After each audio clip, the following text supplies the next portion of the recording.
What Breaking Ground does is we help support local grassroots community initiatives. We seek out communities who have identified a need within their community, who have collectively decided upon a solution to that need. So this could be a school construction project, it could be the digging of a well, it could be the establishment of a farmers cooperative and the building of the structure to serve that. It could be the construction of a bridge. And then what we're looking for is that that community has demonstrated progress towards achieving that solution. This could be in terms of community savings, it could be in terms of work already accomplished, or even just having the community structures in place to show that they are truly mobilized behind this project. We're registered here in Maine, but all of our operations are in Cameroon. We're based primarily in two specific areas in Cameroon, in the West region and in the Adamawa region, the cities of Chong and Ngaoundéré, respectively. And we're just now expanding to the Southwest region as well. We've got two different methods in which we operate. The first is by identifying communities who what they really need is just seed funding to get that project rolling.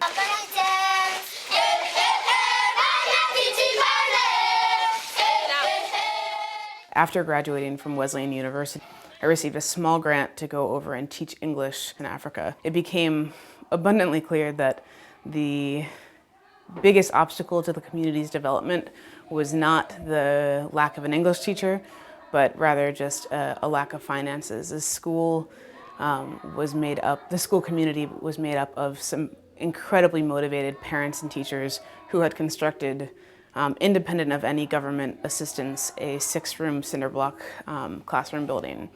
They were insistent that that classroom building was not a finished product, but that they had a lot more work that they wanted to do on it. But at this point, it was a bare bones structure, dirt floors, open windows to the outside, to the elements. We got an estimate for how much it would cost to cement at least 1 or 2 classrooms, preferably starting with that of the youngest children, since they're the ones who really had the tendency to be really in the dirt.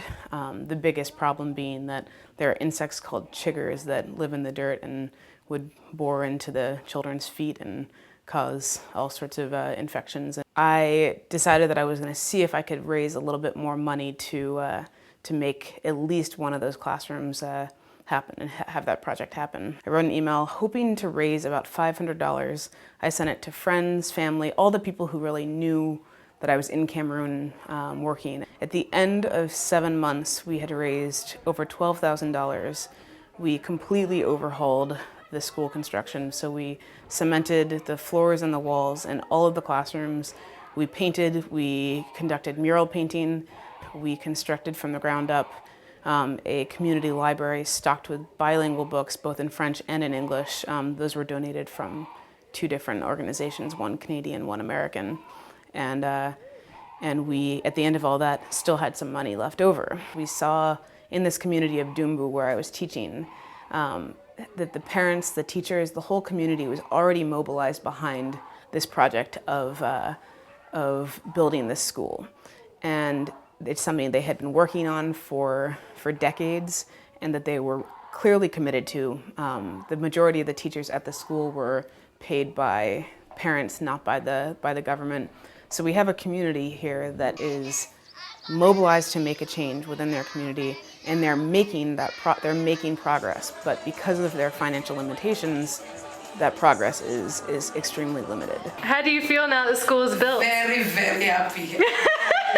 The experience I have gathered is more than I can tell. I'm really very happy, very, very happy. The other thing we do is we help communities build their own capacity to better support those projects through revenue generation projects.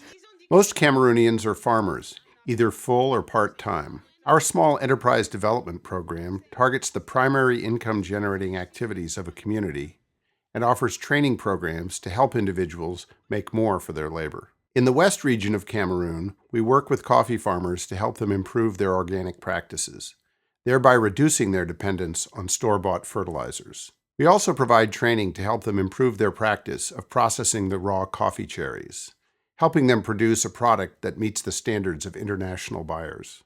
Finally, we leverage small groups of farmers as they market their coffee nationally and internationally, helping them obtain a fair price for their product. As these farmers earn more money, they are able to invest in the health and education of their families. Ultimately, the greater a community's health, education, and income, the more it can invest in its own grassroots development goals. Within our small enterprise development program, we run a program called the Women's Entrepreneurial Program, which provides business training and startup grants to women to get their enterprises running.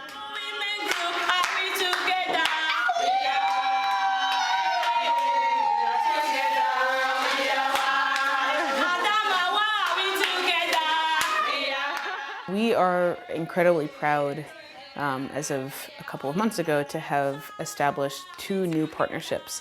One with the United States Peace Corps in Cameroon. The Peace Corps has about 130 American volunteers on the ground in Cameroon. In the next couple of years, that's going to be expanding to over 200. What that provides us is essentially eyes on the ground in Cameroon to help us identify communities with whom we might want to work. Another partnership that we're incredibly excited about is with a Cameroonian non-governmental organization called REDEV, the Research Institute for Development. REDEV conducts detailed evaluations of each project being considered for assistance by Breaking Ground. These evaluations assess not only for the degree of mobilization within the community, but also the feasibility of the project plans and the community's ability to sustain the project in the future. Our point of view is that bad development happens when foreign interests come in and say to these communities, you need this, or you need that, or doesn't it look like this is a problem for you? What we're looking for are communities who have already gone through the process organically, grassroots, to say, here's a need within our community, and this is what we need to do to address that need. So we're looking for those truly grassroots projects and trying to honor the fact that Cameroonians know better than anyone else what their communities need. The last thing that they need is for some Americans or Canadians or some foreign interest to come in and say, let us show you how you can improve your lives. Cameroonians already have that under control. They just need the tools to actually make those sort of dreams into realities.